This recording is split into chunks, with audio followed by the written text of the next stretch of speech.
Welcome everyone to today's session of the K-12 Blackboard Innovative Teaching Series. Today's session is Late Night with Lawrence with our friends from Lawrence Public Schools.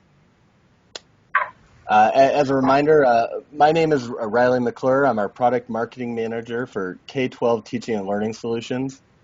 Today with me, helping us moderate this webinar, I have my colleague Jenny Breister. She's a Senior Marketing Manager on our team. She'll be helping to moderate the chat and to answer any questions and track our attendance. Also on the line, we have Katie Gallagher, our Director of Solutions Marketing for K-12 Teaching and Learning. And this is the team that helps make these happen. So just a big thanks to them for being here today. And as a reminder, if you ever have any suggestions for presentation topics, or if you're interested in being a presenter in our upcoming spring series, I've added our contact information here so you can reach out to us. As a reminder, all of our K-12 Blackboard Innovative Teaching Series sessions are recorded. Once we record them, we do upload to our Blackboard YouTube playlist. I've got the link up here on the screen, and we'll go ahead and add that into the chat as well. Those recordings usually go up within 24 hours, so if you can't make today's session or have to leave early, you can always find it there. New for this fall, we've added our K-12 Blackboard Innovative Teaching Series Professional Learning Community. We've built this on our brand new Blackboard community site, and it's open to all K-12 educators, whether you use Blackboard Teaching and Learning Solutions or not. And it's really just a place to take some of the topics and discussions that we cover here in the webinar series to a place where you can interact with other educators, who like yourselves, and cover those topics. Really would encourage you all to check this out. We also upload all of our video recordings of past BITS sessions to this site, in addition to all session materials. So that includes the presentations and other supporting materials. For example, we had a presentation with John Bergman a few weeks ago, and we've added a number of flipped classroom resources that he shared with us to the site. We've also got a number of great upcoming sessions I just want to make you aware of. This Friday, we have a great session talking about open educational resources, and we'll have Brent Mundy, who's a Blackboard Director of Product Management, and Janine Richardson, one of our K-12 product experts, talking a little bit about what the existing free open educational resources are available to you if you do currently use a Blackboard system. So I would definitely recommend checking that one out. And then Monday the 16th, we will have a special session with Aaron Sams, who, as you may know, is a flipped classroom pioneer, and he'll be talking about 5 steps to get you started with the flipped classroom. And then the following week, we have another great customer session. Cameron Parker, who's an instructional technology specialist in Sarasota County, Florida, will be talking about Blackboard Learn and how they use organizations to help prepare for state testing. Today with us, we've got 3 wonderful ladies who we've really enjoyed working with here at Blackboard. Angelique Nedved. Angelique leads a team of education administrators at Lawrence Public Schools. And as the Assistant Superintendent for Teaching and Learning there, she partners with dynamic educators who are leading the way in innovative classroom practices. We've also got with us 5th grader Diana Bailey. Diana was raised in Lawrence, Kansas, and has taught elementary students for 12 years. For the last 3 years, Diana has utilized the blending model in her classroom and has used that to increase engagement and to create lifelong learners. Her love of the outdoors, exercise, travel, and humor keep her in touch with the youth of today, while continuing to seek out ways to improve upon the blended learning model and teaching strategies. And finally, we've got Paula Barr. Barr is a 34-year veteran on the front lines of 2nd grade, and she's now entering her 3rd year as a blended learning teacher for Lawrence Public Schools. She brings to the classroom a love of innovation, technology, and inquiry that inspires day-long engagement and enthusiasm in her learners. And so with that, I'm going to go ahead and hand it over to them to jump into their presentation, Late Night with Lawrence, the top 10 things that teachers want to purge, pitch, toss, and stop doing in their classrooms. Hi, everyone. Good afternoon. I'm Angelique Nedved. And I'm Paula Barr. And I'm Diana Bailey. And we are excited to be part of your afternoon today. Thank you for joining us. Today's session is a take on David Letterman's Late Night. So we hope you enjoy the session and pose any questions that you feel you'd like us to address. So welcome to Late Night with Lawrence, the top 10 things our teachers want to purge, pitch, toss, and stop doing in our classrooms. Today we'll be hearing from all three of us, starting with number 10, teacher space.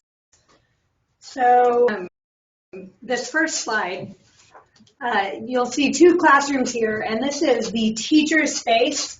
And although you can't quite see my room in the background, my colleague's picture in the front, this is cluttered, to say the least. And this is my classroom definitely 4 years ago. And Angelique started to come into our rooms as we began blending and posing some real hard questions for us, like whose space is this and what learning is going on in this particular space. I couldn't answer her because I was taking up a quarter of the room with my personal stuff. I had this desk I had handmade myself that was no less than 6 feet long. And there was no learning going on in that space. I was taking up all of it. It was very, very cluttered. So I began to purposefully look around my classroom and ask myself what each item and piece of furniture was doing to help the students in my class. And as you see on this next slide, my room is decluttered. I can have any of these tables I want, anytime I want, as a teacher space if needed. But what I like about once I got rid of my actual space and opened the space up for all students was there was more space for myself as well, and I could move about the room as much as I wanted, just like the kids can. So there's no assigned seats, and I don't have an assigned space any longer either. So in these pictures here, our district has also gone through and kind of started to make these extended learning spaces. And in the backgrounds, the background two pictures, you can kind of see these learning pockets that are either outside the classroom or outside the library. And the kids are able to freely move about and get out of their classroom if they need to. There's more functional seating arrangements. The bottom lower picture is a high school classroom, and it doesn't feel like there's 30 kids in there. I often have people walk into my classroom and say, well, how many students do you have? And I said, well, it's 25 to 30, but it doesn't feel that way because we've opened these spaces up to be more about learning and more purposeful use of our space. Number 9, direct instruction. So when I talk about the change in direct instruction, my favorite story to tell is that as a traditional teacher, I was like the vessel of all the knowledge. I stood in front of the classroom and I held all the knowledge and everything I wanted my students to learn, and I poured it into my little sponges, but I decided when and where and how to pour that knowledge and what my expectations were for them and how they were going to show me they had learned it. As a blended learning teacher, first of all, you won't find me in front of the classroom for more than maybe 5 or 10 minutes. And now, instead of standing up in front of the classroom and dragging those students along who maybe are slower at getting it, and the ones in the back of the room who got it days ago and are eating their erasers, now what I'm doing is I'm taking my little sponges and I'm throwing them in the pool. And I'm saying, there is our Kansas college and career ready goals. How we meet them is as individual as they are as students. Some of those students need water wings and they need me to get them across that pool, and that is okay. Some of those students will work together and build a raft and off they go. They don't need me at all. Some of those students are going to swim across that pool, get out and go on to the next pool. And some are going to get clear out of that pool and walk around because they have their own ideas about how to reach the goals that I've set for them. As a blended learning teacher, my workspace looks different because the students' work is different. They are working collaboratively in partners, small groups. Some are individual devices. They're at wall whiteboards. They're in learning pockets, which you see here in this slide. These pockets are outside of our classroom. They contain whiteboard tables and comfortable stuffed furniture. The students have the power to move everything around in the pockets however they want to meet their needs. In this particular picture, there are 3 different classes that have students in this pocket. So we share that space. Students love to go to the pockets because they feel that they're responsible and trusted if they're allowed to go out there, and they love that they can make their notes on the whiteboard table, that they can do their math on the whiteboard table and not have to do it on paper and pencil, which is a big plus for them. Students in a blended learning classroom as opposed to a traditional classroom are taught to be aware of how they learn best. And so my students are choosing where to work, with whom to work. They're setting their own pace. They are deciding on the place that they want to work. And so because of that, I'm no longer the one in charge. They're in charge of their learning. At the beginning of the year, when I have a little bit more direct instruction than I do any other time of the year, I find that it frustrates me to be the one standing up in front of the classroom doing all the work when I know that they're much more engaged when they're the ones doing the work. So I want to go back to this picture, and we want to move away from us recognizing learning or classrooms in this format.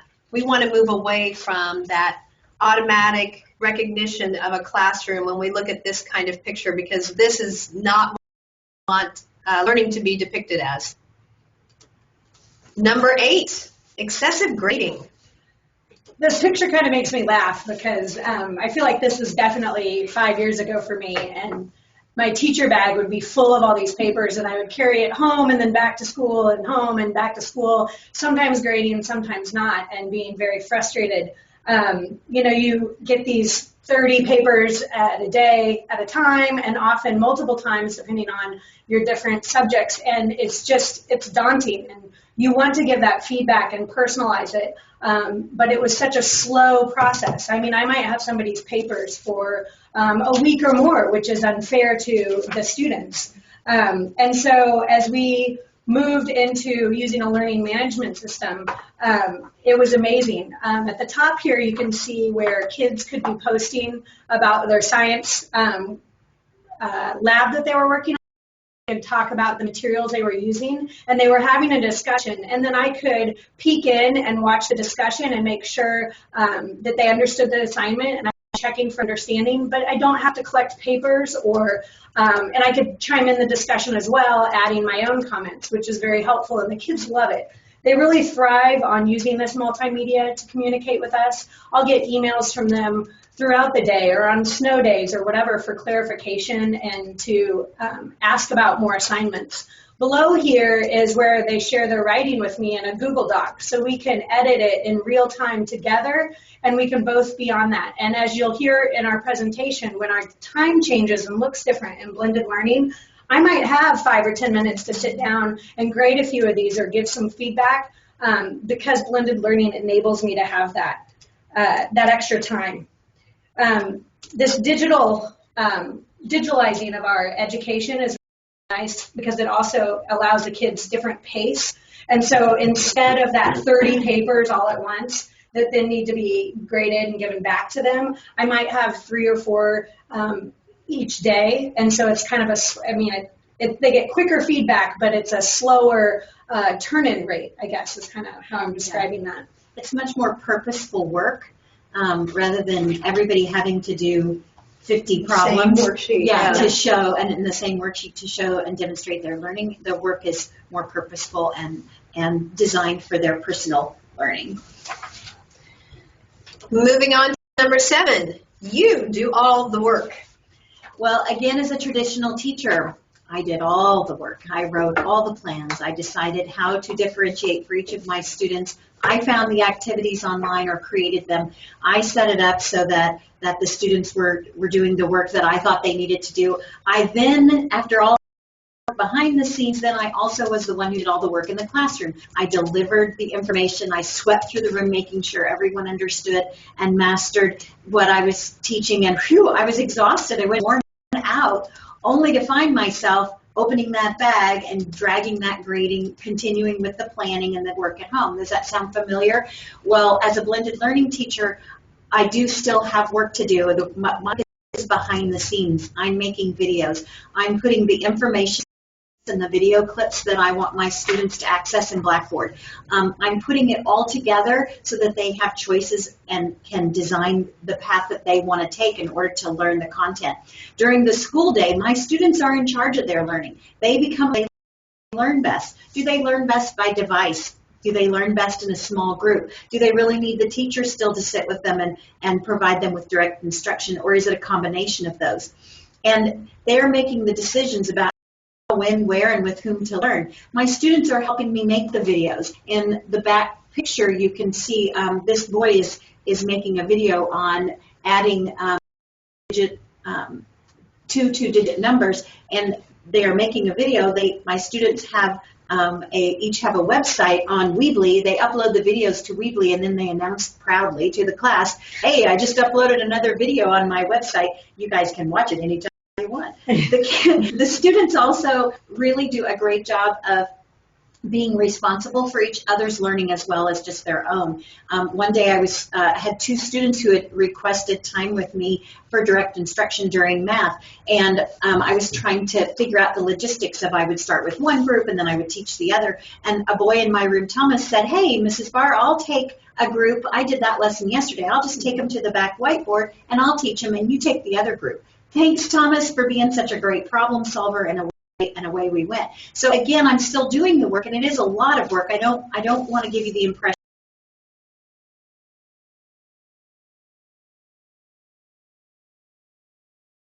my students are then in the classroom the ones who are responsible for their learning. And it looks different depending on the year, on the year of that you're into it, and the beginning of the year to the end of the year. Mm-hmm. This foreground picture here is my classroom. It has taken us 11 weeks to get to this point. They do come in and they start off really wanting you and needing you, and then you're also trying to build stuff out. Well, year after year, you keep the stuff that's really good, you add more and what's needed, but the work feels different. We joke about how our husbands say that we are less stressed now when we come home because it's just that the work's more fun. It's so enjoyable to design this kind of curriculum and activities for these kids because they're so engaged. Yes. So I get a lot of questions as assistant superintendent from teachers thinking that this type of learning environment or instructional strategy will replace them as a teacher because teachers are recognizing that the students don't need them side by side consistently throughout the days. So they're nervous, they're anxious. Will this replace me as a teacher? And I try to assure them that no, it won't. In fact, your role becomes even more important, as you heard Diana and Paula mention. You're more of the architect behind the scenes, setting up the design and the system, what students will need to access, because we are discovering that we're taking the brick off of learning where we were holding students back, but you've got to be out ahead of the students and preparing material and being open to where they want to explore and continue. Number 6, kids checking out or bored. I can't tell you how many times since becoming a blended learning classroom that we have missed or been late to recess. The students are so engaged that somebody will look up at the clock and say, oh, we missed recess again. And you notice I said again because unfortunately it's happening all the time. And you would think they would be mad or they would run for the door, but most of the time they say, well, can we wait 5 more minutes and go a little bit later? They want recess, but they want it when they're ready. However, I will tell you, this makes me a little unpopular with my teaching partners who are out there waiting for me to get out to do my recess duty. The same thing happens at the end of the day when it's time to clean up. The kids are groaning and making plans as they walk out the door to continue their learning at home. I hear, I'll call you, I'll email you, we'll finish this at home. And thanks to Blackboard, we can do that. Students no longer are tied to the brick and mortar of the school. They can take their learning home. Students, I had a student ask me if he could go ahead and do his math lessons at home to go ahead and move forward in our math curriculum. And first thought the first year that I blended was, what? You want to take the math that I've designed for school and you want to do it at home? Well, what am I going to do with you when you get to school? But then I realized that if he loves math that much that he wants to go home and do it and with his parents at home, and he wants to access Blackboard and get onto the videos and do the work, why should it matter to me if he does it at home or he does it at school? He can still come back and demonstrate his learning to me and move farther. And believe me, there's plenty of math out there that he can do when he gets past our second grade required curriculum. I also have students that are sharing their Blackboard with their parents, and we'll learn something new in social studies or science, and they run home and say, come look at what we did today, and they get on Blackboard and they show the information that's there, and they continue those conversations at home. I've had parents tell me that they run home and they're on Blackboard for hours just going over what we learned at school again because they're so excited about it. Students are empowered to design their own learning path and be in charge of their learning. This helps them to feel responsible and trusted, and they really take charge of their learning. And because of that, then learning becomes, I know you won't believe this, more important than recess, going home, lunch, and all of those things. Absolutely. So what you see here is a picture from a high school physics class. Blended initiative spans from kindergarten through our high school AP classes. And what you can't see at the top of this picture is an entire table filled with students who are using no tech or low tech. So the variety expands into our high school courses as well. So students have elected to put their earbuds in, like you see this young woman here at the front of the picture, potentially using their own phones to incorporate into the learning, or to strictly stick with paper. So it's not just restricted to our elementary classrooms, which Diana and Paula are from, but we also have it in our middle and our high schools. I really found that when we've allowed the students the opportunity to start to choose their pace, their place, and their path of gaining knowledge and learning, you no longer have that student that's like, I'm through now, I'm just going to sit here and read a book, or I'm through, so now I'm done for the day. Instead, it's this engagement, back to the skipping of recess and everything else, where the kids don't want to stop their learning. We make these connections throughout the day, and in this particular picture, that back door of mine over there, there's a line out of it every morning at 7:30 when they're allowed to come into school, and that's my beginning of my duty day, and most students from other classes don't arrive until 7:50 or 8 o'clock. I've always told the students, if my car is there, you can come to the door. So you'd be surprised the kids that come in and get started on more work, extension activities, and things like that. We're able to really personalize learning for every student so that it's like an individual education plan for every kid. It's like I've written an IEP for every kid. Number 5, and probably one of the most contentious topics, homework. Oh, this is a doozy. And probably one of the biggest paradigm shifts, because when you think of school and you think of what a student is supposed to do in our traditional past, they go to school and then they come home with these books, and I think they've even set minutes, for it's 10 minutes per grade level. So, by the time you're in 12th grade, you should be doing 120 minutes of homework, absolutely to a T. And we also know that doesn't work, though, because people aren't always tailoring their homework to the individual student.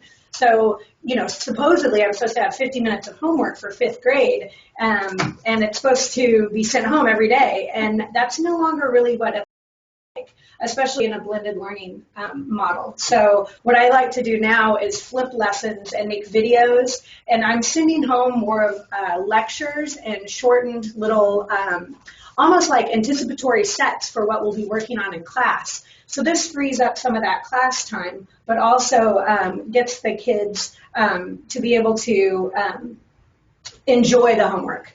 And then those kids that already are kind of set up, we know those students who homework is just not going to be a part of their daily life, whether they go from different houses every night and they've forgotten something, or we just have those kids that are going to perpetually not be able to do their homework. Well, the message we send to them, and we make them feel horrible about themselves because every day they're going to come in behind or in trouble, if you will. Well, not with this model, because you can come in and watch a quick 6-minute video and catch back up. And there's no reason to be in trouble because there's plenty of people doing different things in the classroom at the same time. So nobody's really looking different. Everybody's got their own model and things like that. So this kind of increases that morale and that confidence, and you no longer get those kids who feel upset just because they can't get the homework or what we traditionally thought was homework. So if we step back and look at just the definition of homework, in theory, I think all of our professional educators want to achieve additional practice, but if you step even further back, is it really a test of the kind of resources you have at home to be successful or not? So we're really diving deep into what is our purpose of homework, and do we really need to send homework home, thus giving our students a second job after they've been at work all day in the classroom, engaged in learning. So about preserving for us that family time that can happen after school, engaging in family discussion and enjoying each other versus this debate and demand and sometimes a tearful meltdown over doing homework at the dining room table. Number 4, list projects and activities. Sometimes called correctivities. As a traditional teacher, I would spend a lot of time searching for activities designed to keep students engaged in content. Contrived learning, fun craftivities. I spent tons of my own money on paying teacher type websites, and I cut out and folded, and I even enlisted my to help cut, glue, and fold at home. As a blended learning teacher, my time is spent gathering information, putting information on Blackboard or making videos or having links on Blackboard that will provide the information that guides my students to do the learning on their own. They choose then how they want to demonstrate that learning. And if they want to demonstrate it through a craftivity, that is absolutely fine with me. But it's their choice. It's not contrived me. They could make a video. They could create a document. They can create a publisher, document on publisher, design a pamphlet. They could generate something, their own idea that thought of to demonstrate their learning to me. It puts the responsibility back on their shoulders. I no longer have to surf the net night after night to find activities that I think are engaging to them. They're choosing authentic activities. They're already engaged because it was their idea. It also gives me non-traditional evidence that they have met the goals that I've set for them. It's authentic. They're coming to me and showing me maybe what they did on whiteboard or practice paper or a video or something, and to show me the evidence that they have and demonstrate to me that they have done the learning and met my expectations. I find that with blended, I end up being able to get more real world activities into the kids' hands where they're utilizing problem solving skills and the 21st century skills to learn and make connections. So an example might be in this picture here. We were learning about buoyancy, and this needed to design a boat set with a few parameters that could carry the most cargo. And then this was kind of some of their homework. So they had a week, and this wasn't all done in the class, but then we got to have a fun day where we came together, shared out, and measured all our devices and then floated them. I find that with blended learning, these genuine purposeful tasks we have also enables you to have more time with science and social studies, which is often what teachers feel like is getting cut the most. So in these real world activities that you can now kind of incorporate into your classroom, you also find students who will come to you and have these just amazing ideas. I had a student create an entire Minecraft scene to explain a literature book and the 5 literary elements. I was near tears watching it because I couldn't believe the amount of time and energy she probably put into this world, if that's what you call it in Minecraft. And then I had kids make a stop play animation movie as well. And again, the time that they want to put in and to create these wonderful activities to take all their learning further. The collaboration and everything that you'll see in this other slide, because they're able to design their own learning, really increases that engagement. And it even takes you beyond project-based learning, because even still in project-based learning, many times the teacher is the one who's designing with the kids helping the project and where you're going with it. But in what we're talking about, it's the kids are choosing themselves the project that they want to engage in. And so it really even goes more real world than that. Yeah. And I feel like they're happy to express their knowledge because they're able to express their learning in a mode that they've chosen. Right. And it's not, this, okay, everybody do a poster, and then you have to sit around and watch 30 poster presentations. Yeah. So one of the questions I pushed the group on is, if the learning is restricted solely to the teacher's level of knowledge, then how will we ever extend our ideas, our creativity, and our knowledge as learners? Well, what comes to mind right away is one of my students who is very high in math, and I don't know how I can even challenge him. He's doing math that I did maybe in high school, maybe. And so I asked him to go ahead and choose a topic that he wanted to research, and we would set up then a goals and tasks for him to accomplish over the next 11 weeks. And he picked sines and cosines, and I was scared. It's nervous. It's a little scary to give over your control of what you know and know that this.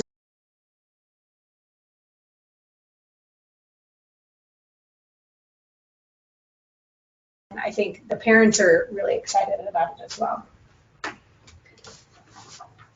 Number 3, one of our biggest challenges for educators, writing subplans. So how do we purge and pitch and toss extensive subplans? So this first image is of 3 pages, if not more, of explicit details about what needs to go on in your room for 8 hours of the day. And, you have where Johnny and Sally are going to sit and how you're supposed to deliver every content area. It's supposed to look like. And then you have the list of kids with behavior issues, and you have minutes and minutes of micromanaged instructions that you've had to type out.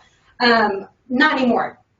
I was sharing that today, my sub today has been in my classroom over these last 4 years as I've been a blended learning educator, and I didn't even leave sub plans today, and she was completely fine with that. But usually these are my sub plans, half a page to maybe 1 page, and it mainly says the kids know what to do, and here are the times where you might say, okay, let's clean up this activity to move on to the next. But they own ownership of it, and they're so proud of it that they aren't off task. And you don't necessarily have those problem kids that you have to warn this out because they are engaged.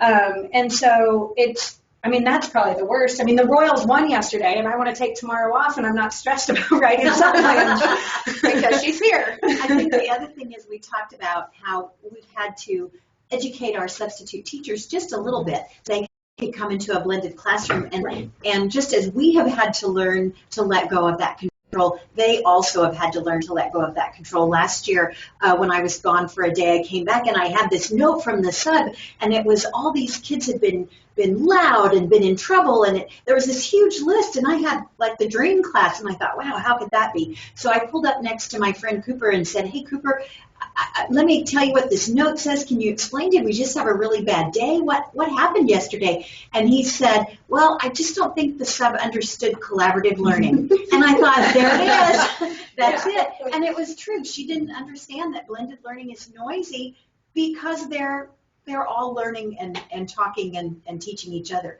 So we've had to do a little work with our substitutes as well. So as a district support for our substitutes coming in, we note on our classes that are open for taking of the jobs, it'll note whether or not it's a blended classroom, and we've offered workshops on what a blended classroom looks like, sounds like, feels like for our substitutes, because this is very different. A majority of our subs are seasoned or retired teachers, so they aren't used to a system or an environment where students are in charge of the path, the pace, or the place of where they're going to be learning, let alone the volume. Number 2, isolated learning.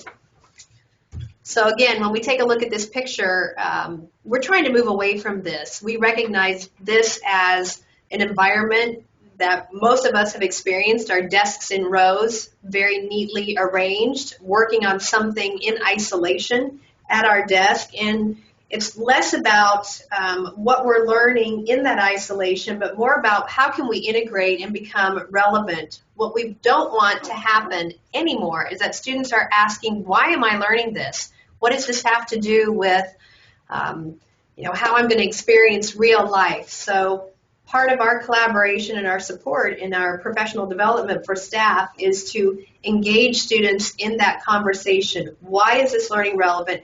How does it tie subject to subject? So then our learning doesn't happen in these myopic silos of, well, it's math time. Now let's work on math. Then we put math away and we're going to work on social studies. Now I'm going to put social studies away. So that would be a typical schedule that you see. And it is disrupting the status quo. We've got a lot of work to do because we're talking bell systems and schedules and teachers that are content specialists. So we still have a lot of challenges ahead of us, but really trying to disrupt the isolated learning that occurs. And what you see here is a group of students who are collaboratively working around one of our workstations. There's a 32-inch TV that's hooked to a mini Mac. And what we do here is we're able to make more meaningful connections for these students across content. And I like to think of it in an analogy as an adult. How often do you sit, if you have a problem or an issue, whether it be at your home or at your workplace, do you sit in complete isolation and you don't call someone or ask someone, hey, what did you do in this situation? Or I have this problem. Do you have any suggestions for me? Where could I look? And yet we've been teaching our students this over and over again to be like, nope, put up your little folders and you take this test all by yourself, or you learn this content solely alone without collaboration. Well, we want 21st century learners who are going to go into the 22nd century and be an amazing workforce that can collaborate and problem solve. And when we remove them from isolation, we make them more self-reliant. So just as Diana was saying, when they have a problem, in the past, the first thing they do is just walk to the teacher and ask, what do I do? Where now we want them to collaborate with other students and ask for help among their peers and think about what choices they might have and move them into more self-reliant. And become persevere. Persevere. Just because there's a problem that you can't answer right this second doesn't mean that we can't work through it together as a team. And that often includes a teacher as well, but it's great. So as we move away from isolated learning, we're really talking too about going out into social media. So these are just a few of the tools we incorporate even into our elementary classrooms. You see a page from Paula Barr's Facebook right here. That draws our community in, which also they become champions for us about blended learning in our community, talking about what they're experiencing, what they're seeing, and it allows our parents just a snapshot of what learning looks like in the classroom through the use of social media. But it's been a deep discussion, breaking some of those paradigm shifts of, oh, we can't use Facebook during the day, and what if students get onto the wrong site, and what if they abuse that? Well, our environment is made for learning and discovering what appropriate digital citizenship is, so we have to pull in those tools back to that relevant learning and what am I going to be expected to do out in the real world. And as a second grade teacher, I so would rather have those conversations now with those so that as they go up through the grades that they have that digital citizenship in place and that they understand the choices that they make online are often there forever. Right. Number one, upset parents. We often get those very involved parents who are consistently calling you and asking you what you're doing in those 8-hour days, or they're sending you those emails because either the communication between their child is not very clear, or their expectations are extremely high, or they just need more information.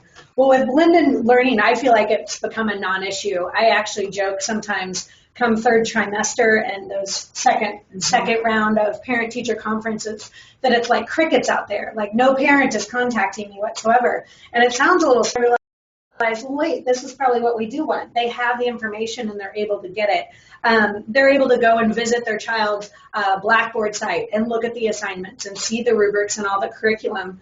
And so they don't come storming in saying, well, my kid didn't know, and because you can say, well, it's all right here. And so incorporating some of those social media, as you saw earlier too, has been very helpful, because then the parents get to follow you on Twitter and on Instagram and see what the kids are doing during the day in real time. And I think that's the kind of parents that are coming through now, and it's nice for them to be able to have that access to your classroom. I especially like what Paula's done in her class, inviting the parents in. Yeah, I found that first year blending, I got a lot of questions from parents not understanding what a blended classroom was, and so I thought, okay, I just need to open the doors, and this has been the most powerful tool I have as far as parents being supportive of a blended learning environment. I have one day every week, open Wednesday. The parents can come in without an appointment. They can just drop in, and normally they just sit next to their kiddo is what I ask them to do, and help with whatever they're doing, or even just learn along with them.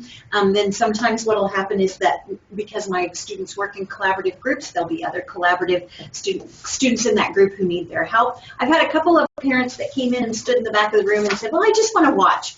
And I said, well, any adult in my room is fair game, so good luck with that. And usually within a couple of minutes, somebody's got them by the hand, dragging them to the table, asking them for their help. So, but that has been very successful. You know, the other thing that's been great is my students all have access to email.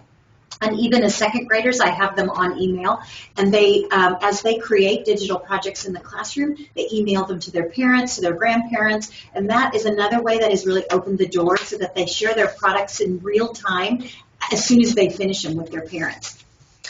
So another support that we've provided is to go online. We've got a section that's devoted to blended learning on our district website that you see here. Parents can find answers to frequently asked questions, watch video clips that involve interviews with teachers, administrators, even our students that are involved in blended learning classrooms. We think this has been highly successful because it has our community members really learning from each other. If they can't get into a classroom, like Diana and Paula open up for their parents, but these are addressing several of the questions that are out there, and I think they're pretty powerful, a powerful resource for our community to access. So, a list of the top 10 things that we are trying to stop doing when we start blended learning. You can see our compiled list here. I know it's a little bit of a parody, but we do take it to heart, and it was exciting to come up with the list, because to step back and think about not only the new stuff that we're trying, what can we stop doing to make room for this type of instructional strategy. So thank you for the time today. If there are any questions, we're happy to address those. Our contact information is located on this slide, and we look forward to hearing from any of our audience out there.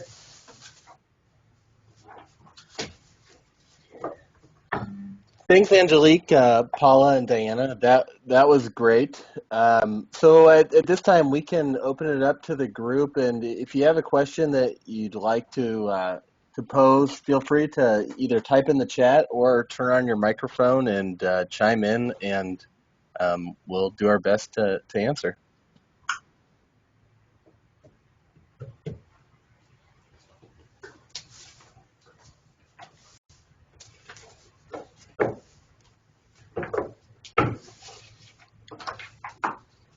Angelique or Paula or Diana, are there any questions that you would like to pose to the group or to our audience here?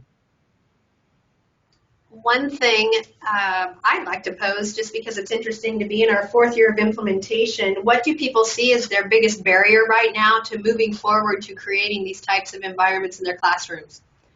What is the biggest barrier? I know we have several out there, and some are more personalized to the district, but what do they find is the biggest barrier to taking step towards this type of implementation?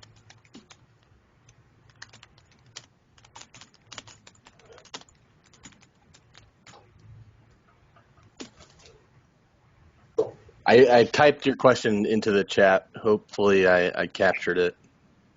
Mm-hmm. I know we've experienced several barriers, from financial to infrastructure with bandwidth to access to devices. We get a lot of questions sometimes around, well, what about your students of lower SES? How will they watch a video at home? So we've talked about faux flipping, and it's back to that homework. Do we have to send homework home? So somebody posted here, my classroom is a computer lab. Can you disrupt that setup? Can you remove the tables and untether from the wall and set up cozy seating and pockets where students get to look at each other?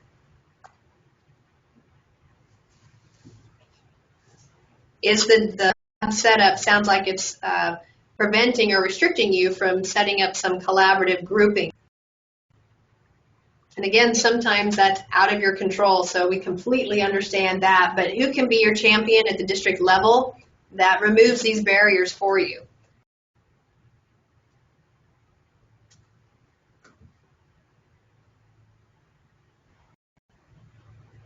We have, by the way, broken down our computer labs because I think what that communicates is that tech time occurs at one time in the schedule, in one location in the building, which starts to say, okay, learning with digital media only occurs in one spot in the building when that's not life. So really helping staff understand to step away from lab type of environment, and of course that's where we started. I remember being really excited, super excited about having a computer lab, but now that we're progressing and learning more, we're ready to expand beyond the computer lab setup. We want those devices in the hands of our students throughout the day. And blended learning, when you step into a blended learning classroom in our district, you're going to see some on the floor, on their stomachs with their feet up in the air, on stuffed furniture, sitting around a table, sitting, in all kinds of places because they're learning in their own comfort area.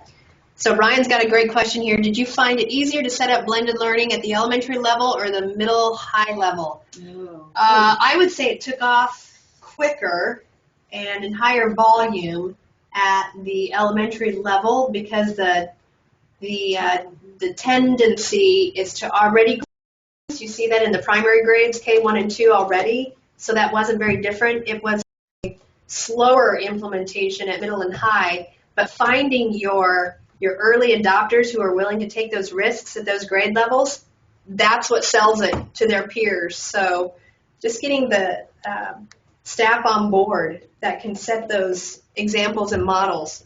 How about you two? What do you think?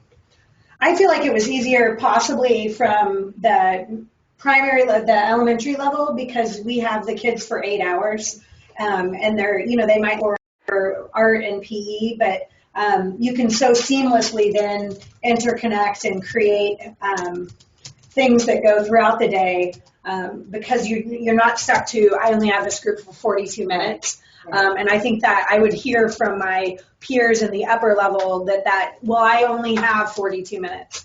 But that's when I would really think, not having done it myself necessarily, but with 42 minutes, that's where I would be flipping a lecture and trying something different because that would be the best 42 minutes if you were blending because those kids would be so much more engaged.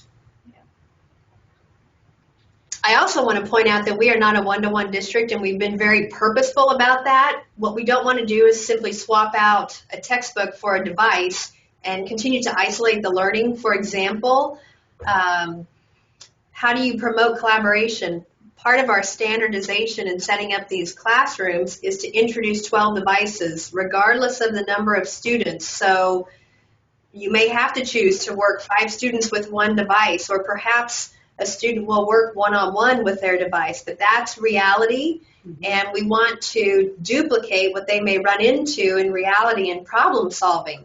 We don't want to just go from textbook to device and now I'm just isolated in my device, continuing to learn on my own. So Jenny posed getting over the bandwidth and infrastructure issues across the district. Conversation, assistant superintendent is my role over teaching and learning, but that means that it is dependent upon a conversation with the assistant superintendent over IT and what are the plans. So knowing that we would expand tremendously the number of devices on our infrastructure meant that we had to pretty quickly expand our bandwidth and rapidly so we could handle that number of devices as well as that number of people, because we're not just talking the devices we introduce into the classroom, we're also talking about all the personal devices that exist in pockets.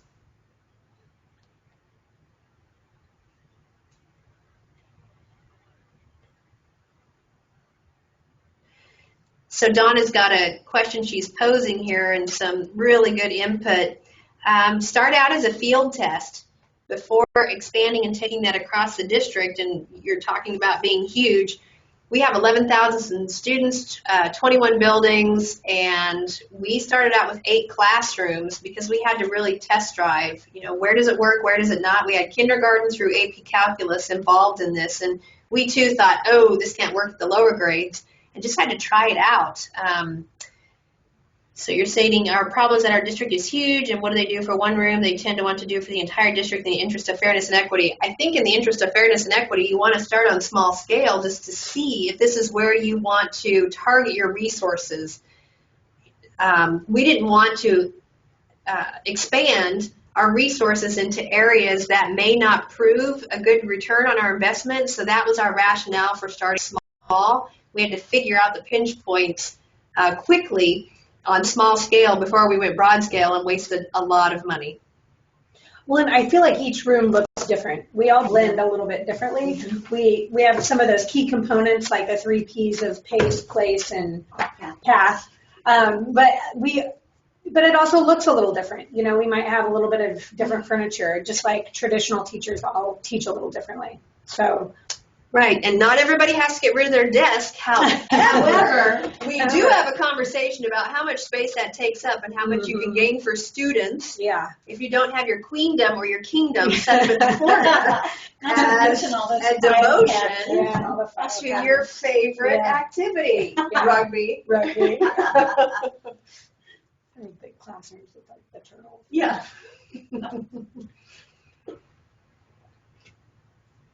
Any other questions? Some good ones have been posed because those were obstacles we had to address as well, and we continue to get them.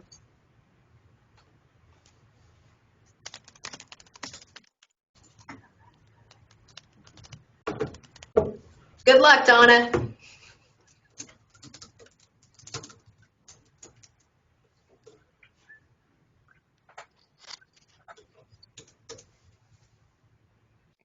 Yeah, Great Donna, discussion all around. Yeah, if you want us to talk via webinar or Skype or something like that, we are happy to connect digitally and answer maybe some questions that are some of the anxiety or skepticism on your end.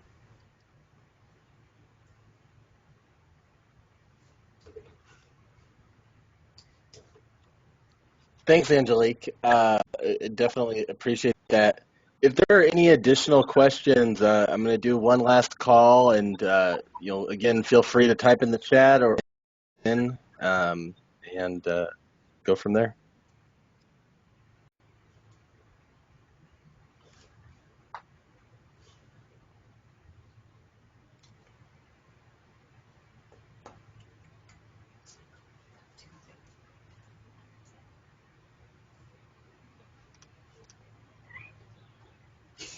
All right. Well, thank you, everybody, and big thank you to Angelique, Diana, and Paula from Lawrence Public Schools for taking the time to present today.